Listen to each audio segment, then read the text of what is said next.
ইন্না ফি যালিকা লাযিকরা লিমান কানা লাহু কলবুন আও আলকাস সামা'a ওয়া হুয়া শাহীদ। এই কোরআনে অবশ্যই উপদেশ আছে তাদের জন্য যারা এই কোরআন নিবিষ্ট মনে হৃদয় দিয়ে দিল দিয়ে কান দিয়ে যারা শ্রবণ করে উপস্থিত হয়ে কোরআনের মাহফিল হচ্ছে, কোরআন থেকে আলোচনা হচ্ছে, আপনি যদি দোকান পাটে এলোমেলো ঘোরাফেরা করেন, চাষটায় বসেন, তাহলে এই কথাগুলো আপনি ভালোভাবে শুনতে পারবেন না, উল্টা পাল্টা ধারণা করবেন। তাহলে যারা মঞ্চে আসবেন নিয়ম মনে মনোযোগ সহকারে যারা কোরআন শুনবে হৃদয়ের কান দিয়ে দিলের কান দিয়ে, তাদের জন্য আল্লাহ তাআলা উপদেশ আছে বলে ঘোষণা দিয়েছেন। সুবহানাল্লাহ।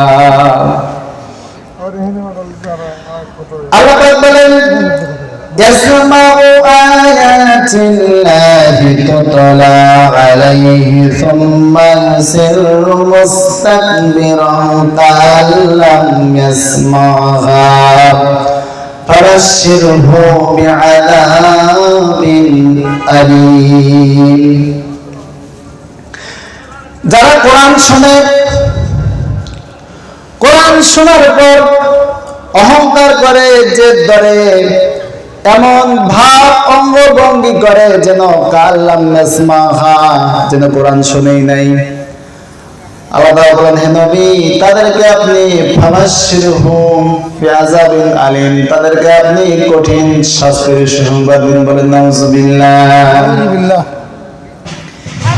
এই যে তাফসীর মাহফিল প্রচারণা হয়েছে গত 2 দিন হলো, অনেকেই শুনেছে এখানে কোরআন থেকে আলোচনা হবে, তাফসীর হবে, এই কথাগুলো কর্ণকরে পৌঁছে গেছে। এরপরে অনেকে কিন্তু আসবে না বা আসতেছে না।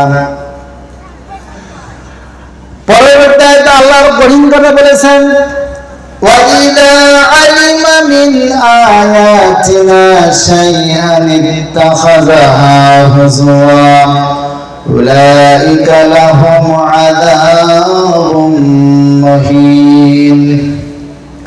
যারা কোরআনের বিধান সম্পর্কে জানবে, কোরআন সম্পর্কে যারা বুঝ নেবে, শিক্ষা নেবে, এরপরেও যারা মানবে না, উপহাস করবে, ঠাট্টা বিদ্রুপ করবে।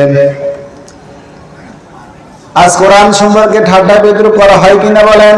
হয়। কোরআন আমরা যেমন মনে করি সাধারণ কিতাব, তেলাওয়াত করব, রমজান মাসে খতম দেব, হাফেজ দিয়ে হিফজখানার ছেলেদেরকে দিয়ে আমরা খতম দেব, না, বিষয়টা এমন না। কোরআন এসেছে একটা বিপ্লবের জন্য, একটা সুষ্ঠু ইনসাফ ভিত্তিক সমাজ ব্যবস্থা, রাষ্ট্র ব্যবস্থা প্রতিষ্ঠার জন্য কোরআনের আগমন ঘটেছে। কথা বলেন ঠিক কিনা? তাহলে যেমন অনেক মুসলমান আছে কোরআনের শাসন ব্যবস্থার কথা শুনলে যারা নাক ছিটকানি দেয়, উপহাস করে, ঠাট্টা করে, তাহলে তো সরাসরি কোরআনের সঙ্গে মিলে যাচ্ছে।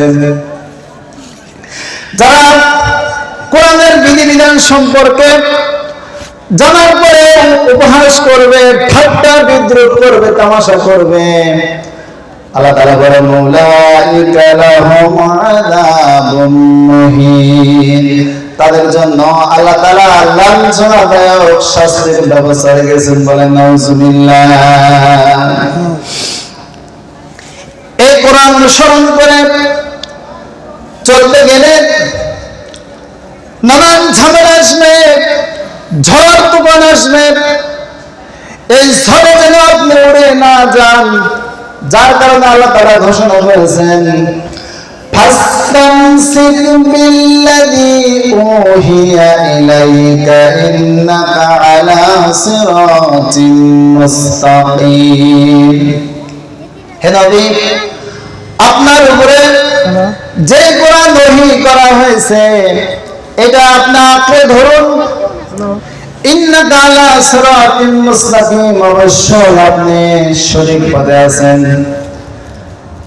প্রিয় ভাইরা, খুব ভালো করে খেয়াল করুন, আল্লাহ তাআলা এখানে ফাস্তামসিক শব্দ ব্যবহার করছেন। ইমসাক এটা সাধারণ অর্থ নয়, এটা হচ্ছে খামসে ধরা, আঁকড়ে ধরা। আপনি সাধারণ ভাবে চলেন, কিন্তু যখন ঝড় তুফান ওঠে, উত্তর গগনের কালো মেঘ জমা হয়ে যায়, তখন বাতাস যখন শুরু হয়ে যায়, তখন আপনি খুঁটি যখন ধরেন, তখন কি নরম করে ধরেন নাকি খামসে ধরেন? বলেন, খামসে ধরেন। এই কারণে যাতে করে ঝড় আপনাকে উড়িয়ে না নিয়ে যায়। আল্লাহ তাআলা কোরআন দিলেন, আঁকড়ে ধরা, খামসে ধরার ব্যাপারে বললেন।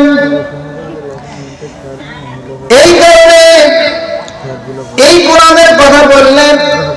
কোরআনের সমাজ পরিষ্কারের জন্য কাজ করলে পরে অনেক ঝড় তুফান আসবে, সাইক্লোন আসবে, এই সাইক্লোনে উড়ে যাওয়া যাবে না, অটল থাকা লাগবে। কথা বলেন ঠিক কিনা? মানব উপহাস করবে, নিন্দা করবে, কোন তোয়াক্কা করা যাবে না। আল্লাহ তাআলা আয়াতের শেষ অংশে বলেন, হে নবী, ইন্নাকা আলা সিরাতিম মুস্তাকিম, অবশ্যই আপনি সঠিক পথে আছেন। সুবহানাল্লাহ। আসো আমরা কোরআনকে আঁকড়ে ধরি এবং কোরআন থেকে আমরা গাইডলাইন নেই, আমাদের জীবন চলার পথ গ্রহণ করি। আল্লাহ তাআলা তৌফিক দান করেন বলে আমিন। প্রিয় ভাইরা,